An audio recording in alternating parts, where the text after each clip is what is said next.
Volleyball Association presents Sideline Strategy, a volleyball podcast. Today's episode is hosted by Beach Nation's Mark Fishman. Hi everybody, I'm Mark Fishman. I'm the CEO of Beach Nation.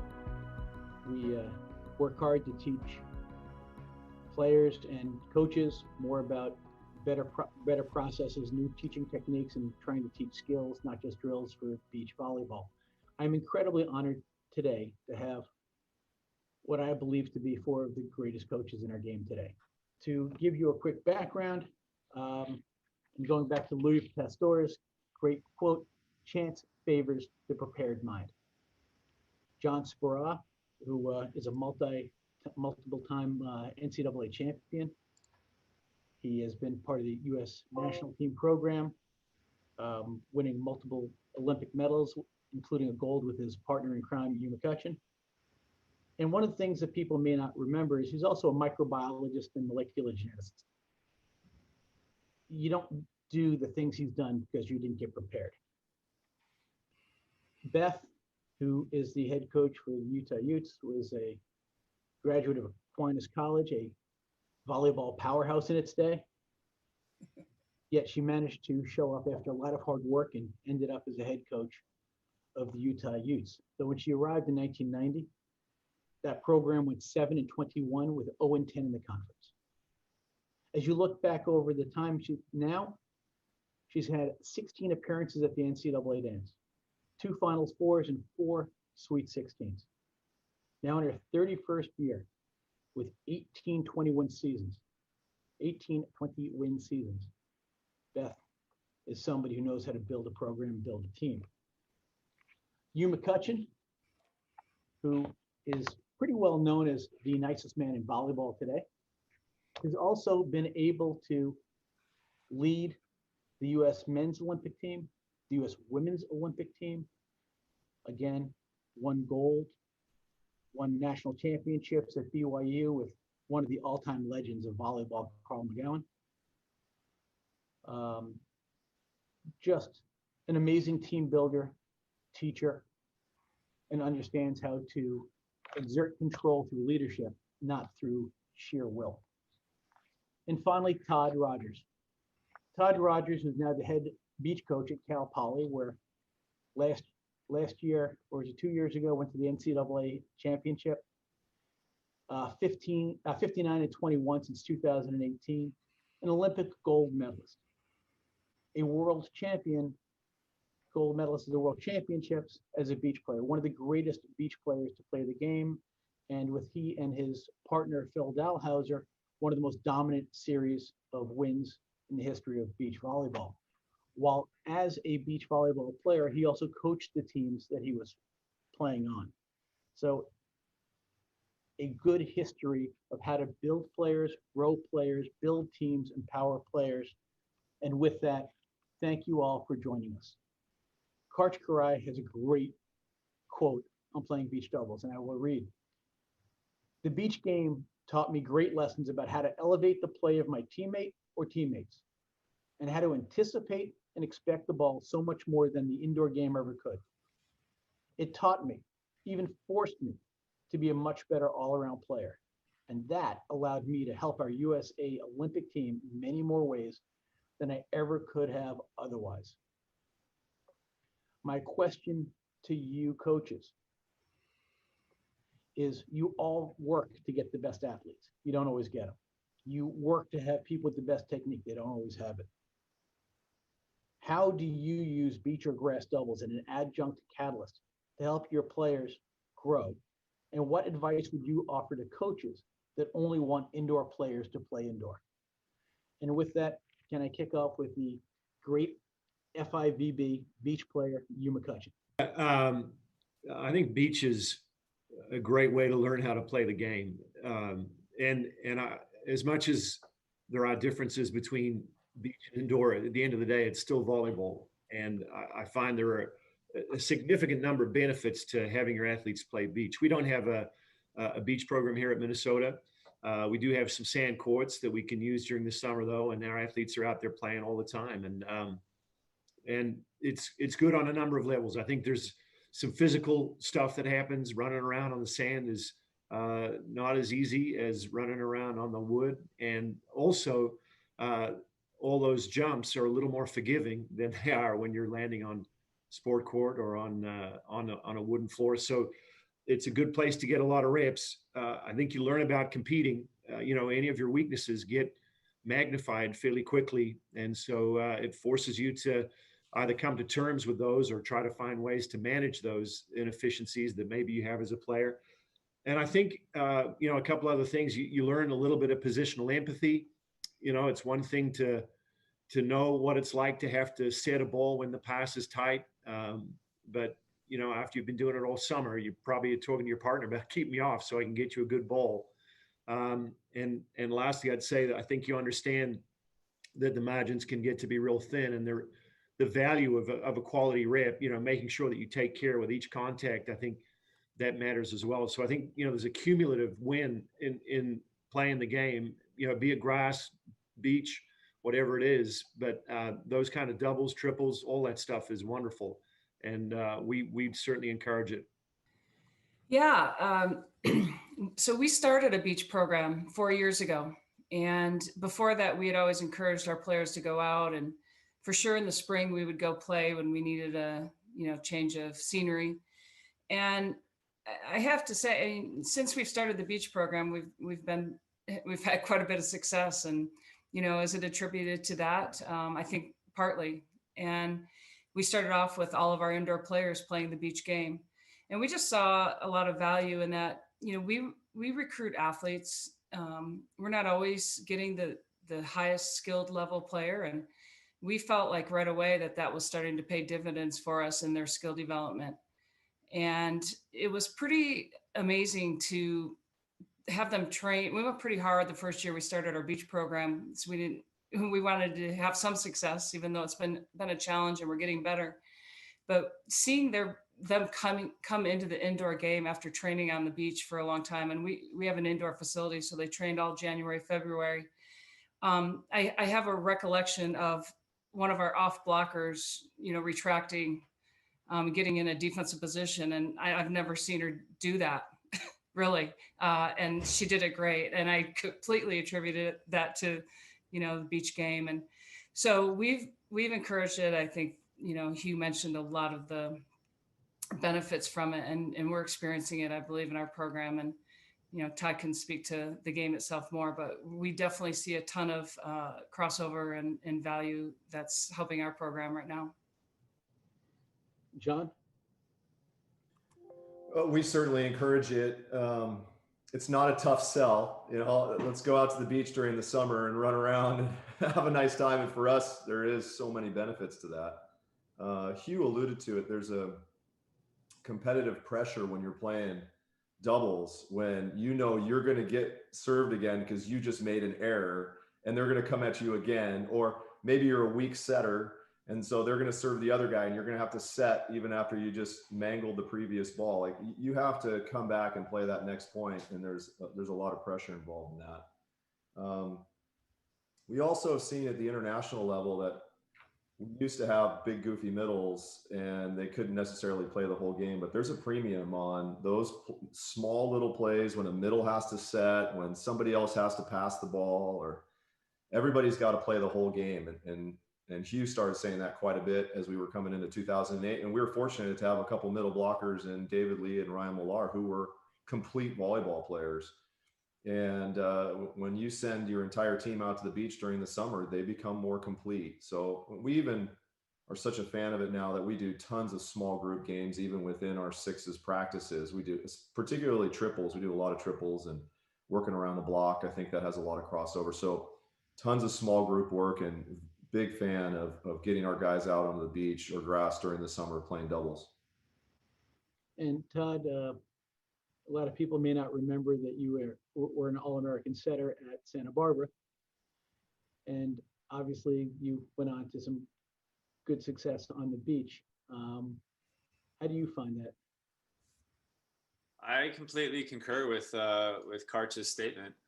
The first year that I coached beach here at Cal Poly was entirely indoor players.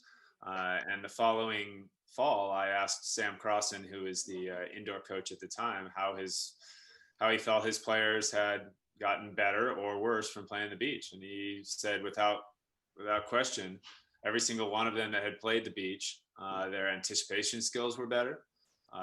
Bump setting touch for middles, as Hugh and John touched on, was much better. And just their court awareness was significantly increased.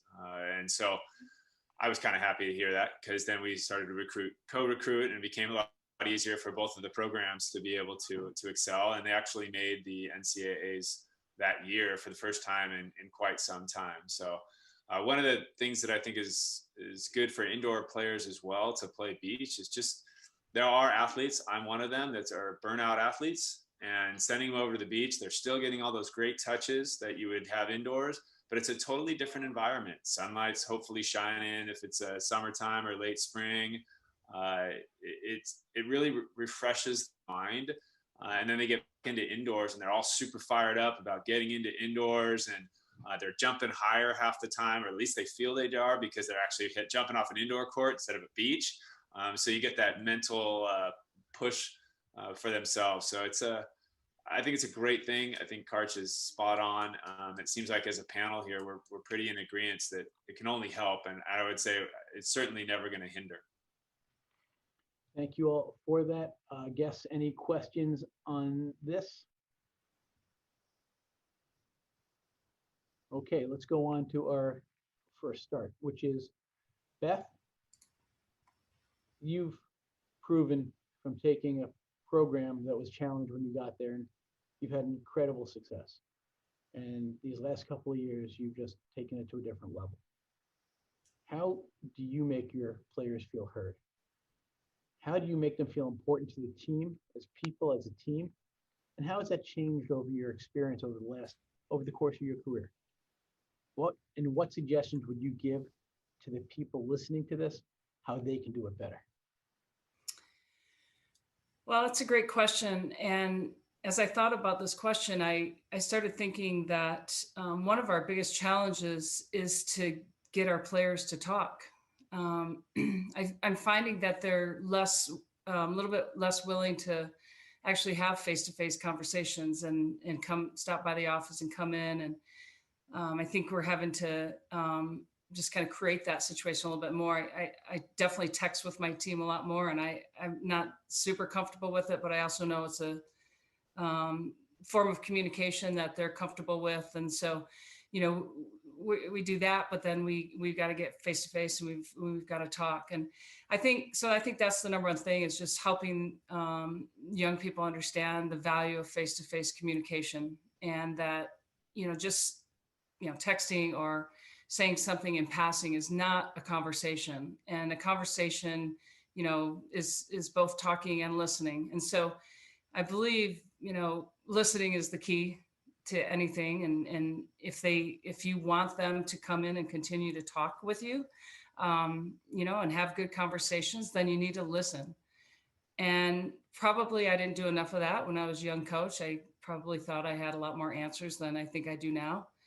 And it's the number one thing I do now when I have conversations with players, is to really try to find out what they're saying, what they're feeling, what they're trying to get across. And then I think really implementing some of the things that they're talking to you about. If it has to do with the team, I think, if they're going to trust that they have value, then you need to kind of implement some of the things that they're talking about. And so we work hard at communication. It's important. We set up a lot of, I don't want to call them meetings, we call them check-ins, and it may be in the office, it may be at the coffee shop on campus, but we do a lot of check-ins, because that's obviously just one of the most important things we do in this business of coaching, that is a people business.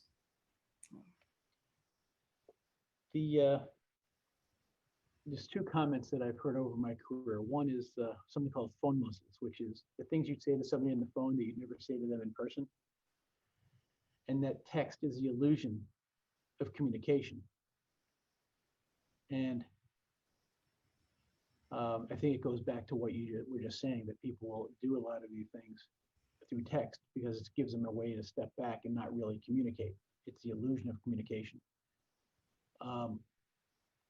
Vince, I'm going to answer that question in a few seconds. And first of all, thank you, Beth. The next question I'm going to ask is to you. Perspective gains instead of mistakes made. Time and experience creates evolution and perspective in good coaching. As you look at younger coaches, as you looked at your younger self, kind of following up on what Beth just said about the humility she's learned about learning to listen better.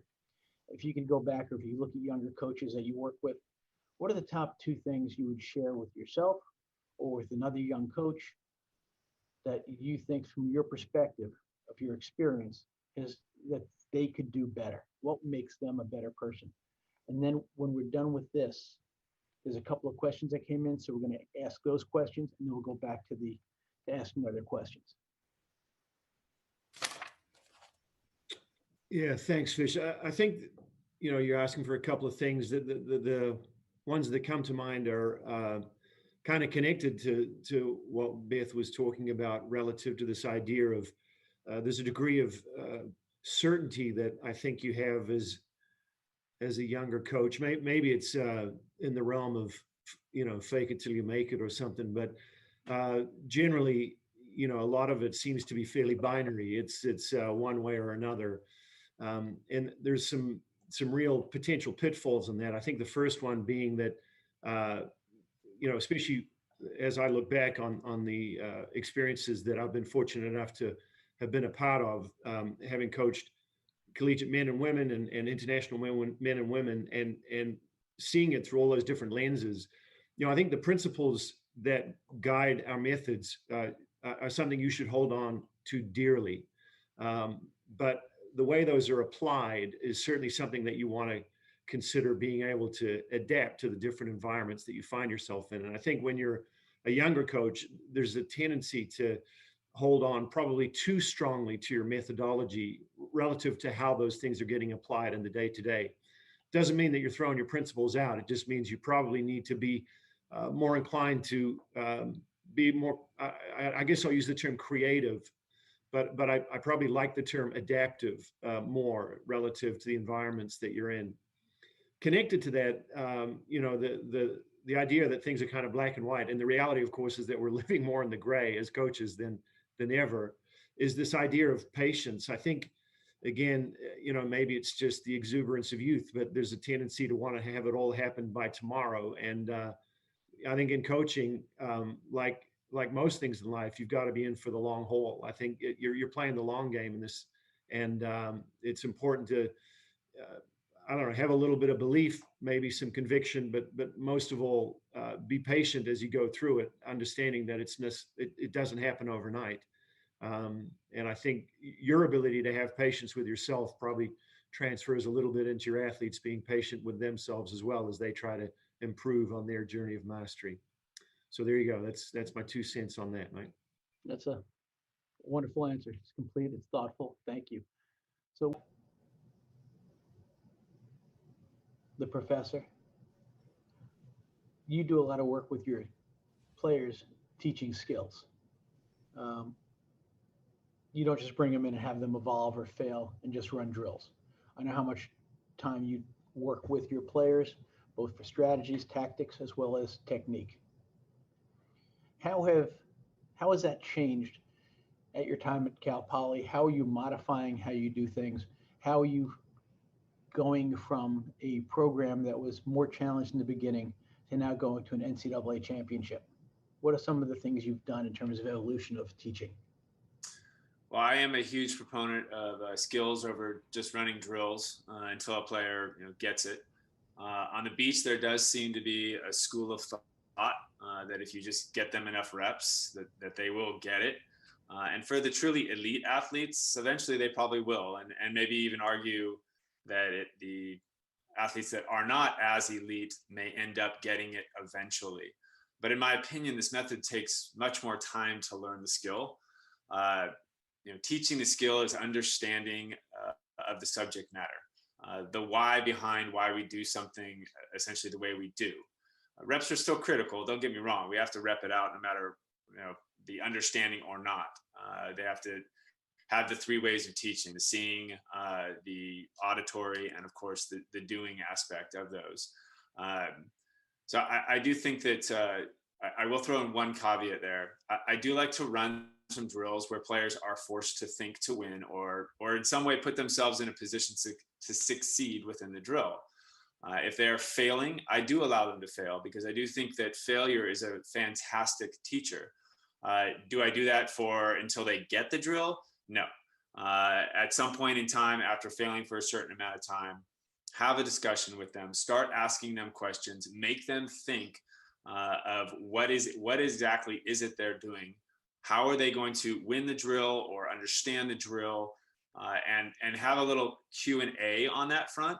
I'm not a big proponent of just telling them, hey, do this. I want them to try and understand the why behind. So I do lots of little drills like that, and not all the drills can be, I guess, are that way, but we have a 3-contact no jump game where one of the 3 contacts cannot be with a hand or arm. And it's a fun little game. Just screw around, just enjoy it. And they laugh. But at the same time, it's teaching them, all right, which contact are you going to not use your arms? Is it beneficial to not use your arms on the first contact? Well, it's a serve. Is it beneficial to do it on the second one, where you can actually now attack normal? Or is it a pass, a set, and then you have to head it over, which is easily dug up by the other team? So just thoughts like that, and just thinking about how can I win this drill? For me, that's where you're teaching skills, you're teaching understanding, not just running drills, repping it out until they get it. Now, I'd like to take that and ask John and Beth. John, being the coach of the men's national team, the Olympic team, coaching at UCLA, because we all know that there's no easier place to recruit than UCLA. It's so easy. How do you deal with that? How do you deal with skills, not drills? How do you deal with it again, you've had fantastic success at UCLA, and you've had wonderful success with the national team. So you're getting some of the most elite athletes. How do you deal with that in the indoor side, indoor men's? It does differ a little bit between coaching UCLA and the USA men, just based on calendar and experience. There's no question. But I think at UCLA, there's an annual evolution between how we train in the fall and then get into the season. And one of the things I've recognized is that in the fall, we can talk about potentially fundamentals, and that's how we usually start. And we're talking about the keys that we're using and what language we're going to put in place and how we're going to communicate. And then you get into, here's establishing our systems, and this is how we're going to run it. And then all of a sudden you get into the season and you're like, you've got to block line here, and you got to stand here, and you've got to execute here. And then you think, geez, I haven't even talked about that all fall long, right? And so how to execute. And then coaches are frustrated because the kids aren't executing. And so you probably need to put our own coaching systems in place that hit those 3 things: fundamentals and philosophy and how we're going to communicate, and then systems and how we're going to play the game under the what I call the gray areas of systems, meaning where those systems break down or get stressed. And then you've got to talk about how you're going to execute game plans and go out there and compete. And all of those have to be put into your calendar so that they're all occurring in time for your athletes to be ready to go out there and play. And in a traditional women's season, that's got to be a real challenge for Beth and Hugh. For us, we've always had the fall. Now they have the fall, so maybe they're loving the time to actually get through all of that, because that's a lot. And obviously, it puts a premium on having some experienced players in your gym that have been versed in the fundamentals and the philosophy and the systems, and then they can focus a little bit more on execution. So there's probably that generation or that evolution that occurs through the course of your program as well. So Kevin asks a very good follow-up question to that, and I'm going to ask you and Beth to take a stab at this one, because there is a big difference when you're with the national team and when you do everything below that, because you're dealing with just the best of the best athletes, the most elite that we have. Kevin's question is, so is there a good method for breaking bad habits that are formed early? Because all of you end up with athletes who are on the cusp, they're wonderful athletes, but they've got bad technique, bad habits. How do you go about taking those athletes and allowing them to reach potential by breaking bad habits? Do you want to go first on that one? Yeah, sure. So talent's not particularly rare. There's a lot of talented people out there. They'll gladly tell you all about it, I'm sure.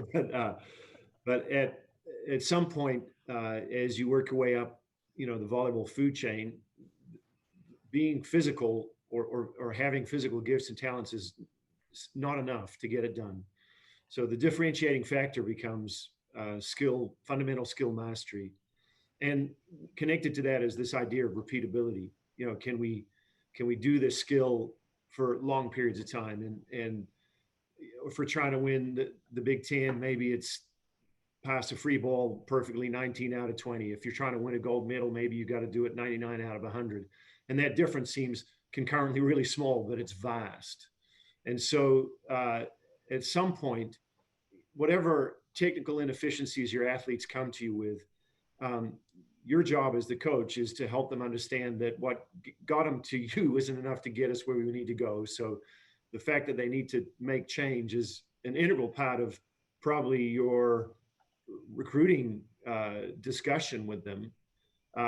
Understanding that for some athletes, they're not always prepared to get a little bit worse to get a whole lot better, because unfortunately, through whatever society is today, so many people are focused on outcomes, and a lot of their self-worth is connected to their outcomes versus maybe who they can become. So as coaches, our job is to see who they can be, and to help them along that journey. And so to make new habits, we need to have clearly defined skills constructs. We have to have an environment where it's safe to fail, to make mistakes and learn from those mistakes. And of course, we have to be able to teach. We get to coach on the weekends, but we're coaching we're teaching during the week. That's where our emphasis should be.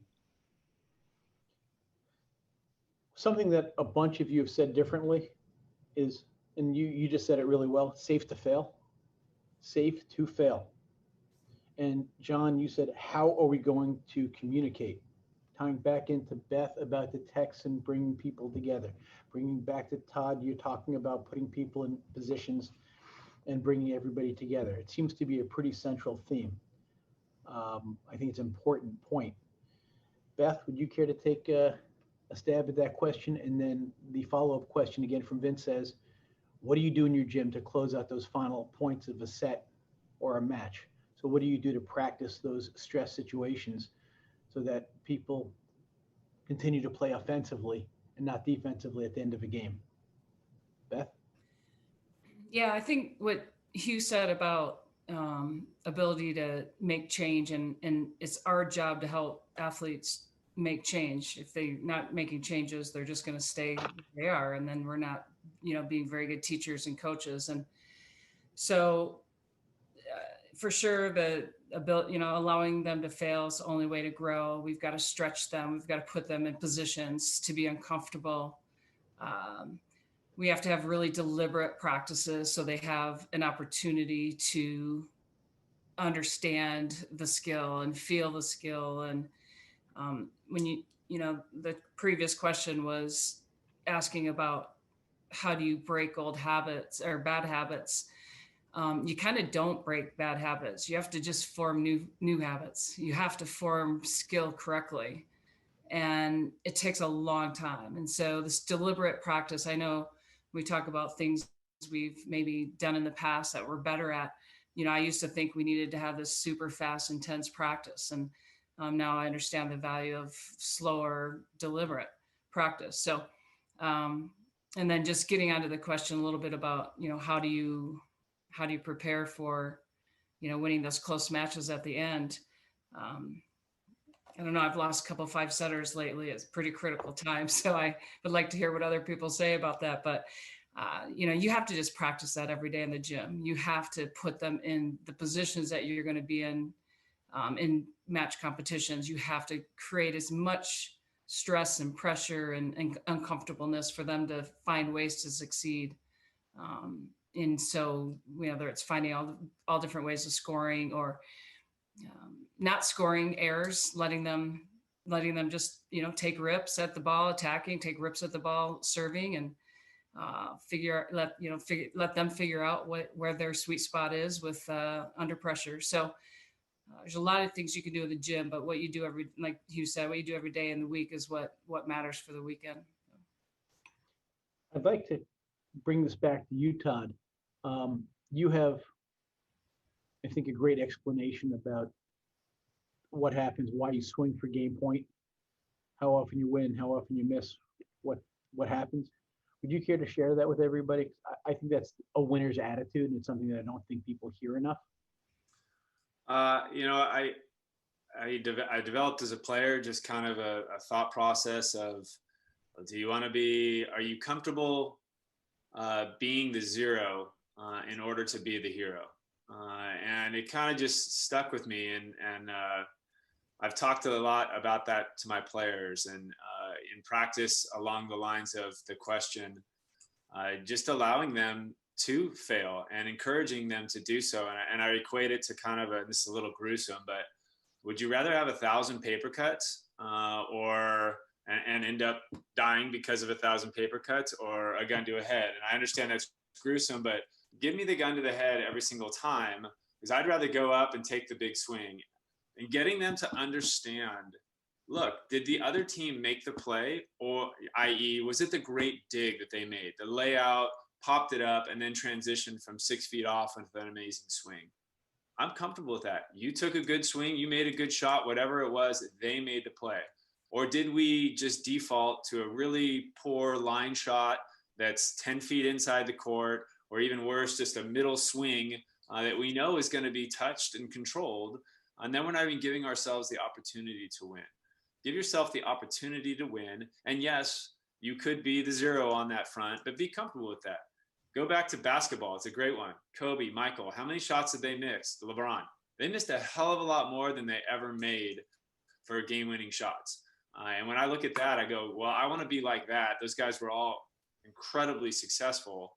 I want to be more like that than I want to be the person that just passes the ball away and prays that someone else makes the big shot. All of the players have to learn how to swing. They have to learn how to go for a win.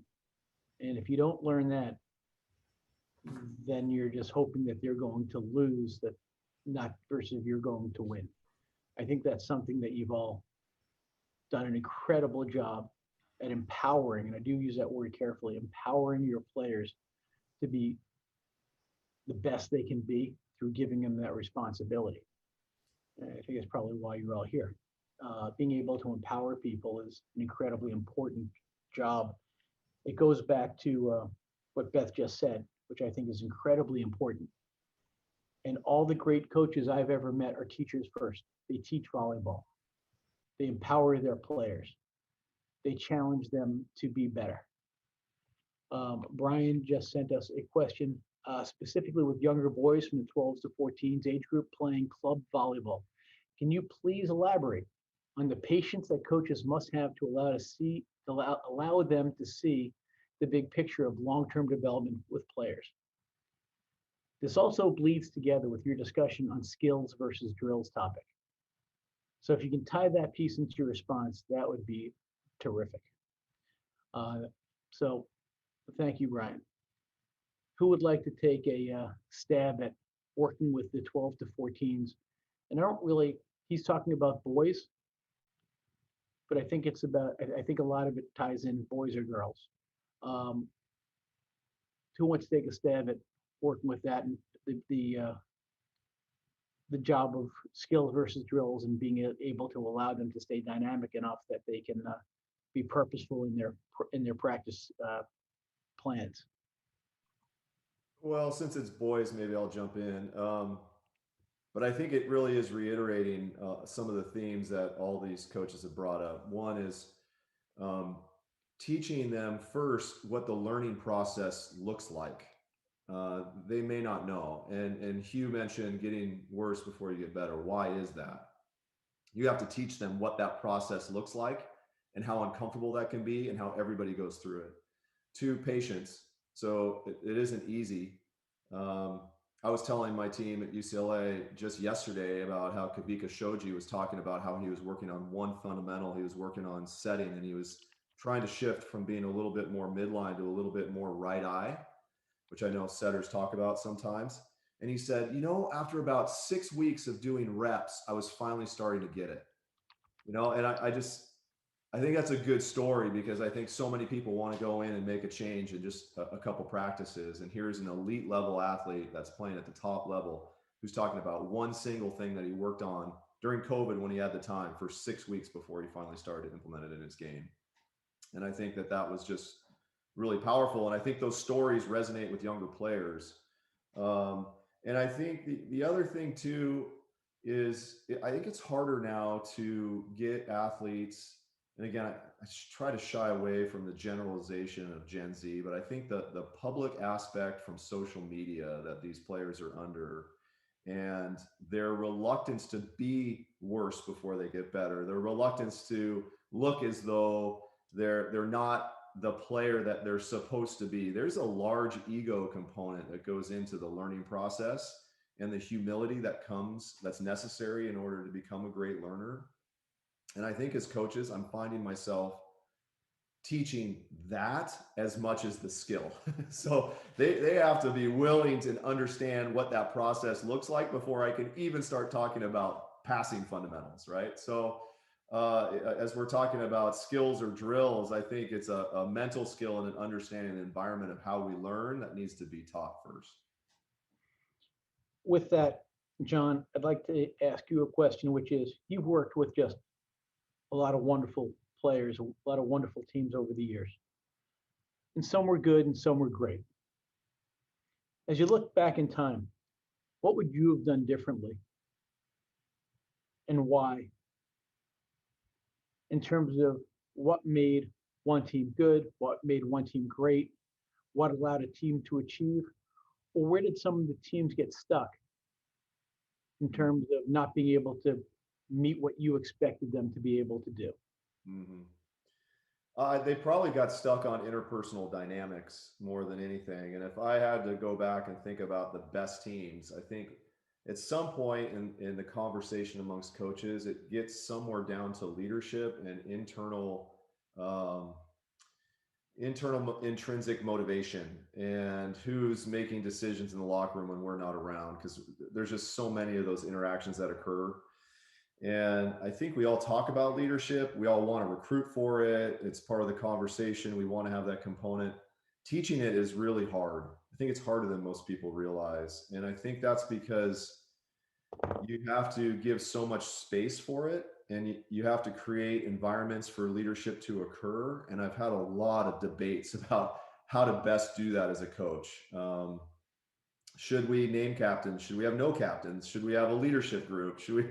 I've tried a number of different things and iterations, but I think right now it's about probably leaving the opportunity for leadership from lots of different directions, giving the space. You have to give responsibility in order to teach it, because they're going to make mistakes in that regard. And so what do those look like? What are you asking them to do? It's been a real area of focus for me recently, because I just feel like it's an abstract thing to teach. I think it's also like the mental side of the game. Leadership and the mental side of the game, they're harder. I mean, we all know how to teach passing and footwork and how you're going to hold your hands, but these things, like how do you teach interpersonal dynamics? Gosh, maybe that's harder too. I had this story about, we were on a team bus ride one time, and one of my players received a text from his roommate about something he was super frustrated about, and he was like lighting him up, and he replied back, "Turn around," because he was in the seat in the bus right in front of him. So you have this like interpersonal dynamic thing, and how to engage in conflict. And Beth mentioned how it's harder to get athletes to come in and even just stop by the office to hang out. Like, I think these are real issues that we need to continue to brainstorm on. I mean, when Beth was talking, she said like 4 or 5 things I was taking notes on. That was great stuff. I just think it's that's, to me, if I look back on the great teams, they had great leaders, and sometimes it was serendipitous. And I'm just trying to see if I can bridge that gap and make it a little less of a lightning strike and more of an intentional effort on our part to build that internal dynamic, that internal leadership. Beth, your teams have continued to evolve. And the last couple of teams you've had some just really fantastic teams. How would you answer that question? What's helped you evolve your teams? Well, I'm taking notes as well, John. There's some really good answers going on here on this panel, and I had taken some notes on this question before we got on today, and I said the exact same things as John. Is really the best teams had the strongest leadership.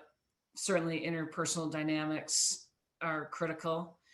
One of the things that we have to understand about teams, I think, is that they're not just a social group, that they believe that they're really good because they're all really good friends. And I think we need to help them understand that, in order to be like this really functioning, efficient organization that's going after really high goals, that there needs to be strong leadership, and there's got to be followers, and there's got to be role development, and there's all these other things that have to happen to be a, not just a group of individuals that hang out, but truly a dynamic, successful team. So leadership's critical. I talk to my team leaders a lot about helping them understand their sphere of influence.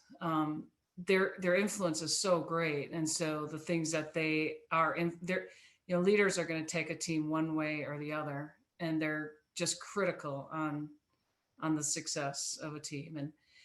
And the only thing I had written down was that some of my best teams have had great players that are the hardest workers. Maybe your best player that's the hardest worker and the most humble and just wants the team to succeed. So yeah, I can't add much to what John said. It's exactly right. Leadership, I think, is number one. You have had the honor and privilege of leading both the men and women's national teams, as well as the fantastic job you've been doing with a .803 winning percentage since you've been at Minnesota. You've experienced this at the highest level of coaching. What's been the biggest difference between the team that does and the team that could have?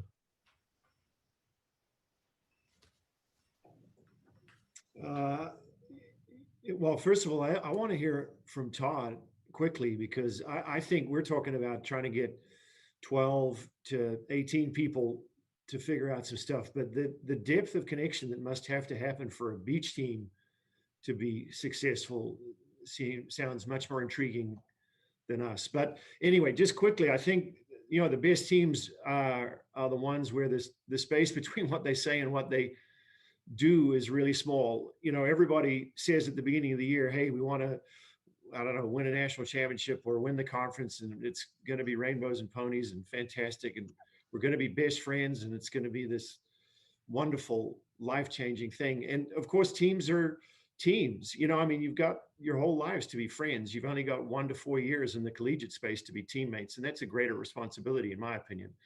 And so the most important thing is, if this is what we say, hey, we want to achieve these outcome goals, then we got to do it. Championship results take championship behaviors. That's it. It's not negotiable. And if you don't want to do the work, then you're either lying to us or you're lying to yourself, but you're lying to someone. So anyway, I'd leave it at that. But Todd, fill us in, right? You're absolutely right. It is probably a little more difficult when you've got, let's just say, a group of 20, and they're all trying to vie for 5 teams. And on top of that, that's teams of 2. And then each individual is trying to go up that ladder and play on the 1 spot versus the 5 spot. I found that giving the entire group with basically charge of creating a lot of stuff for the team. And what I mean by that is, giving them empowering them to create our rules. Obviously, I have a few caveats in that, but I tell them, you guys need to meet together. We're going to meet as a team on Thursday, let's say. You guys need to meet this weekend and go over what are the rules that are important to you. What do you think is necessary for our team to succeed? You need to go over all of our goals. You need to create all of the parameters. What are the ramifications going to be if some rule is broken? And so by doing that, I've found that really empowers all of them to kind of come together as a unit of 20, a better understanding of one another. And what I've also found is it starts to create leaders because there will be a gal, 2, 3, 4 that will step up in certain areas. And in our program, to speak to what John was speaking, we get together in a room with our sports psychologists. We create 3, 4, 5 leadership positions. We actually have a democratic vote, put it all on paper, and literally the people that want to lead in those areas come on and say, hey, I'd like to lead in the area of accountability, because I think I have some real strengths in this area. I'm a positive person, but I'm not afraid to hold the team or individuals accountable. And then they may get voted on. And then the onus is on them to excel in that area. And I think it gives them the opportunity to excel because they already feel like they are good at that. They are now empowered to be able to do that, not only by me as a coach, but as the team themselves. And so then they can start to reach out and branch out into other areas, not just, whatever the area of leadership that they are empowered by their own teammates to be in charge of. So I've watched as gals that maybe as a sophomore or junior have become certain leaders in certain areas, and now they're branching out into other areas and being more comfortable in those areas and leading a team of 20 gals, give or take a little on that front, to the same spot, hopefully. So I guess for me, it's empowering them and giving them the autonomy to buy in, and I've seen both of those. The autonomy allows for more buy-in and creates a more team-focused environment. Hey, Todd, can I ask you, because I thought that was super interesting about the nomination process and asking our players if they want to lead, I think is something that we just started doing. You were categorizing it by almost skill, like you mentioned, accountability is one. So you're saying that you're categorizing it. I'd like to know what your other categories are versus saying, hey, we're going to have a leadership group of 4 captains or something like that. You're actually categorizing it by almost skill. Yes, skill, not on the volleyball court, but off the Right. volleyball court. So and again, it's not always the same. So we literally, when we get into a room, we look around and we have kind of I'd say a 20-minute, 30-minute discussion of what does this team need? And our sports psychologist kind of, he and I kind of direct the meeting. And it's almost always accountability is going to be a major one.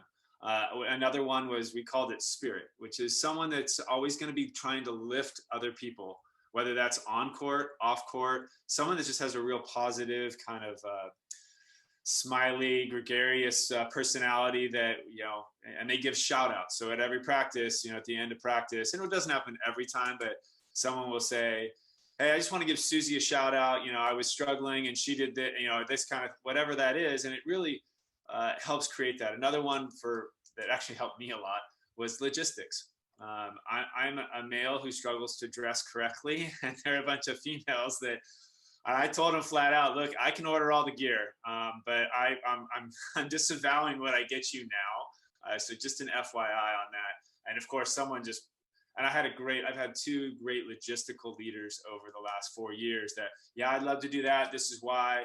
They do they bring together the team bonding stuff. They're really good at just those kinds of things. And we actually whiteboard. What does the spirit, the person in charge of leadership for spirit or accountability, what are they required to do? Like, what are the outlines? And we have an easel with and they'll go, and we'll break up into small groups of those that are really interested in accountability, put that all down there, and then can those 2 or 3 gals that want to do that and be a leader in that area, those are the things that they're responsible for at a minimum. So those are, 3 of them that we've pretty much always had in there. We've got, sometimes it's weights and strength conditioning, that kind of stuff. But there's a handful that's kind of changed a little bit, but those are the core. Thanks. That's a cool idea. Thank you.